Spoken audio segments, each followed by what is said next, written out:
7-aastaselt ma hakkasin mängima, kunagi tehti Kuristiku gümnaasium, tehti nagu spordiklass ja lasteaiast ma sinna sattusin ja Jüri Lepale ma silma jäin ja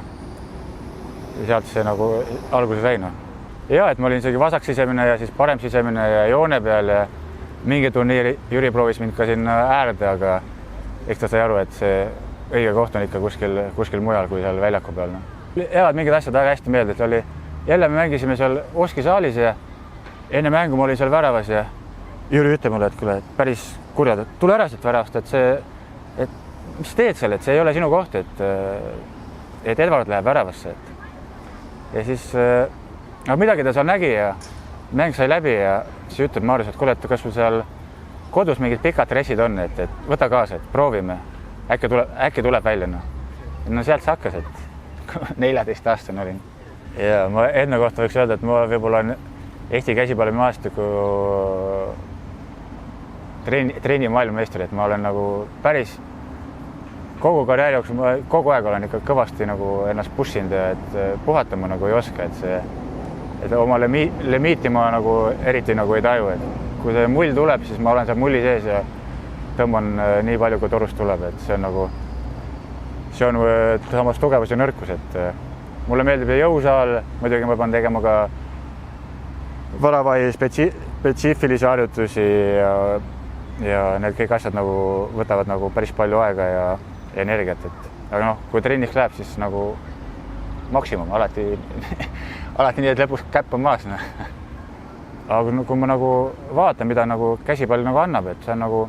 nagu nii perfektne, et sa pead olema nagu tugev, sa pead olema parajalt nahaalne, et nagu eluski, et kui sind lüüakse pikali, et see tõused püsti, et käsipallis antakse ka sulle vastu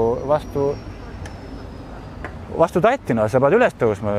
kui sa ennast kaitsta ei osta nagu roki, siis lihtsalt tõusedki püsti ja paned edasi, et käsipallis on seda samamoodi vaja, et kiire pead olema nagu tark, osav, hea koordinatsiooni annab ta, et selline perfektne, et sa ei pea olema pikk, 1,80 on ka 1,70, kes löövad maailmast läbi. Hooaeg 2008-2009 vist oli päris selline hull aeg. Või heas mõttes hull aeg. Me kaotasime vist hooaja peale mingi 3 mängu, et meil oli Kristo Järve ja Ravo Voosalu ja meil oli nagu selline Roman Klikine kuldne võistkond, et me võitsime seal 80 mängust võitsime enamus mängu, et tänu sellele hooajale vist sai välja ka. 2009 tekkis võimalus Šveitsi, et ma seal käisin, enne jõule käisin seal testimas ja tänu sellele väravahtide treener, kes läks nagu pensionile, tema nagu tegi valiku, et valis minu sinna ja siis oli see nagu selline esimene nagu tõsine nagu profilepking normaalses liigas. Kohe see ettevalmistusperiood, need intervallid ja koos pallitrennidega ja jõusaalidega, et see oli nagu, see juunikuu oli ikka väga selline keeruline, et see oli ikka, koju jõudsid, siis kukkusid otsese mõttes voodist ja täitsa läbi omadega. Ma ei saanud vist päris hästi aru, et kuhu ma sattusin, et see tasemevahe ja kõik see trenni kvaliteet oli öö ja päev ja pärast tuli välja, et ma oli see, kes ära lõpetas, oli nagu täielik legend seal, et selline kultuurishokk oli esimesed kuud ikka päris suur. Ja ma usun, et kui ma tulen Eestisse mängima kunagi, siis see on AC Tallinn, sest Risto Lepp on mu hea sõber, 30 aastat tunneme üksteist ja AC Tallinn on see filosoofia, mismoodi nad nagu nad proovivad mängeid arendada, nagu kuidas peaks nagu. Need päris kattuvad, meil on päris palju nagu ühiseid vaateid ja et siis ma arvan, et see on ainult võimalik AC Tallinnas. Kui aus olla, siis ei, mind motiveerib üldse see, et ma tahaks nagu endale näidata, et mul on mingid asjad nagu tegemata, et ma tahan endale näidata, et mul on veel see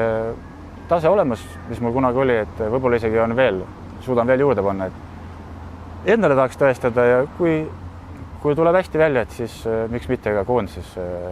kui uuele treenerile see sobib, siis et see oleks päris tore uuesti peale neid aastaid uuesti mängida neid Bundesliga vendadega ja Rumeenia ja kes meil seal kõik on. Ma usun, et ma olen selleks võimeline, et ma olen nagu piisavalt tugev jälle, et kui kõik läheb hästi, siis oktoobri lõpus ma olen puuris jälle.